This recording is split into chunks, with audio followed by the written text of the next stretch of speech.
আসসালামু আলাইকুম। আশা করি আপনারা সকলেই ভালো আছেন। আপনি যদি আমার চ্যানেলে নতুন হয়ে থাকেন তাহলে চ্যানেলটি সাবস্ক্রাইব করুন, আর চ্যানেলটি যদি সাবস্ক্রাইব করে থাকেন তাহলে আপনাকে অনেক অনেক ধন্যবাদ। তাহলে চলুন জেনে নেওয়া যাক আসল ভিডিওতে কনডেন্স ওয়াটার ট্রিটমেন্ট প্ল্যান নিয়ে, যে একটা কনডেন্স ওয়াটার প্ল্যান্টটা কিভাবে আমরা অপারেশন করি। সর্বপ্রথম ডাইং থেকে যে কনডেন্সটা আমরা কালেক্ট করি একটা পাইপের মাধ্যমে, বিভিন্ন ধরনের মেশিন থেকে কনডেন্সের লাইনটা আমরা একটা লাইনের মাধ্যমে কালেক্ট করার পর আর আনিয়ে আসছে আমাদের যে কনডেন্স ওয়াটার যে ভেসেল আছে ট্যাঙ্কে।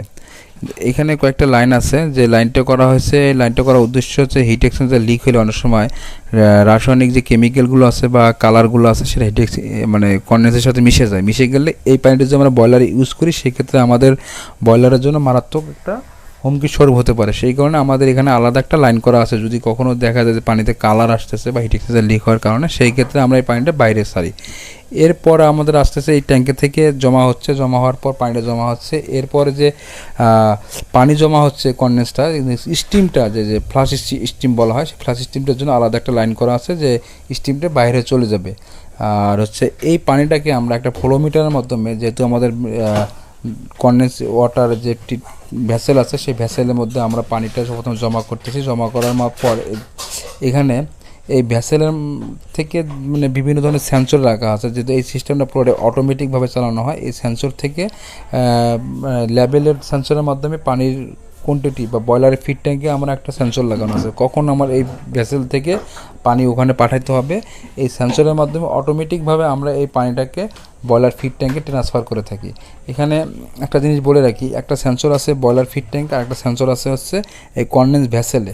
এই সেন্সরের মাধ্যমেই একটা সেন্স পাঠায় যে বয়লারে, যে এখন আমার ভ্যাসেলে এখানে পানির বেশি হয়ে গেছে, ফিট ট্যাঙ্কে পানি নাও। আবার যখন ফিট ট্যাঙ্কের পানি যখন আপনার অটোমেটিক কমে যাবে তখন অটোমেটিক এখানে চালু হবে। আমরা পাম্পের মাধ্যমে যে চলে যাচ্ছে আমাদের পানিটা, পরবর্তী যে স্টেপ যে বয়লার ফিট ট্যাঙ্ক, এই বয়লার ফিট ট্যাঙ্কে আমাদের পানিটা জমা হচ্ছে। বয়লার ফিট ট্যাঙ্কে আমাদের যে কনডেন্স ওয়াটারটা আসতেছে, এবং মেকআপ ওয়াটার হিসেবে আমরা সফট ওয়াটার দিচ্ছি। এই সবুজ যে গ্রিন পাইপ লাইনটা আছে এইটা হচ্ছে আপনার হচ্ছে সফট ওয়াটার। এই বয়লার হচ্ছে ফিট ট্যাঙ্ক। এই বয়লার ফিট ট্যাঙ্ক থেকে পরবর্তী স্টেপ যেটা হচ্ছে এই পাম্পের মাধ্যমে, ফিট পাম্পের মাধ্যমে পানিটা চলে যাচ্ছে বয়লারে।